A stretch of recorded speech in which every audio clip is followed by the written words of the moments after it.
Once upon a time, in a glittering city where wealth sparkled in every corner, there lived a man named Charles Montgomery.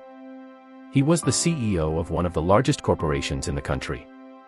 His face was on magazines, his speeches aired on television, and his opinions shaped the economy. Charles had everything: luxury cars, a mansion with golden doorknobs, private chefs, and a closet full of suits that cost more than most people's yearly salaries. But despite all this, he couldn't sleep at night. The silence in his mansion was unbearable. His wife had divorced him 5 years ago, citing emotional neglect. His children lived abroad and barely spoke to him. Each night, he stared at the high ceiling above his king-sized bed and wondered, "Why am I so unhappy?" Meanwhile, across town, in a neighborhood many people avoided, lived a young boy named Eli and his father, Matthew. Their home was a small, cracked building with a leaking roof and flickering lights. The paint was peeling, and the kitchen tiles were chipped. They didn't have much. But what they had was love, laughter, and something Charles had long lost: peace. Every morning, Eli woke up to his father's cheerful singing and the smell of boiling porridge. Matthew, a mechanic, made just enough to keep them afloat. Yet, somehow, their tiny home was always full of warmth. They told jokes, shared stories, and counted blessings, not money. One rainy day, as Charles was returning from a meeting, his expensive car broke down near Ellis neighborhood. Angry and frustrated, Charles stepped out into the pouring rain, phone in hand, trying to get a driver. From the alley nearby, he heard laughter.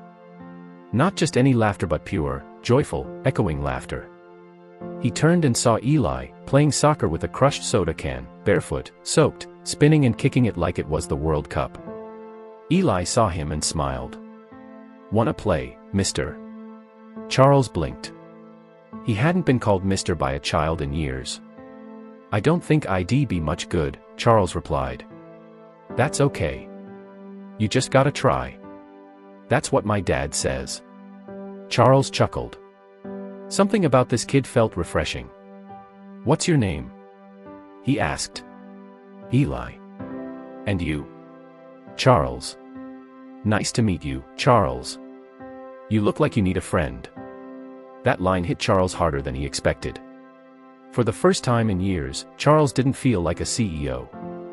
He felt like a man who was missing something important. Ella's father called from the house, "Dinner time. Bring your friend if he's hungry." Charles hesitated, looked at his phone again, still no driver, and said, "Why not?" That night, he sat in their tiny, dimly lit kitchen. The food was simple: rice and beans with a little pepper, but it was the best meal he'd had in years. Not because of the taste, but because of the company. They laughed. Matthew told stories. Eli danced to a song on the radio. There was no pretense, no status games, no masks. After dinner, Charles asked, "Aren't you ever sad? I mean, you live with so little. Don't you want more?" Matthew leaned back. "We all want more. But wanting doesn't mean we can't be happy with what we have. Happiness isn't about having everything, it's about needing less."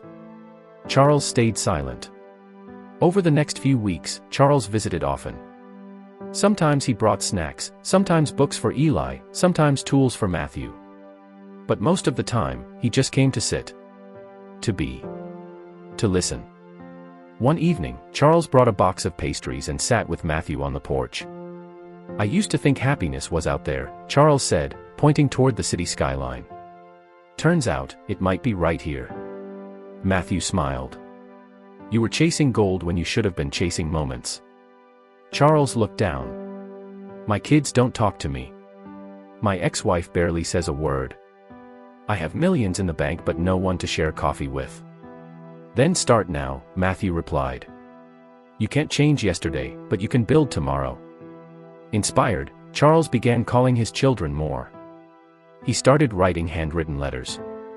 He even joined a local mentorship program, helping young boys with no father figures. Months passed. Ella's birthday came around, and Charles bought him a brand new pair of soccer shoes. Eli hugged him like he'd known him forever. Later that night, Eli asked, "So, are you happy now, Charles?" Charles smiled, eyes misty. "I think I'm getting there, kid. I really do." He wasn't rich in the same way anymore. He had sold one of his mansions, donated to charities, and cut back on luxury. But he was rich in laughter. Rich in love. Rich in connection. One final scene.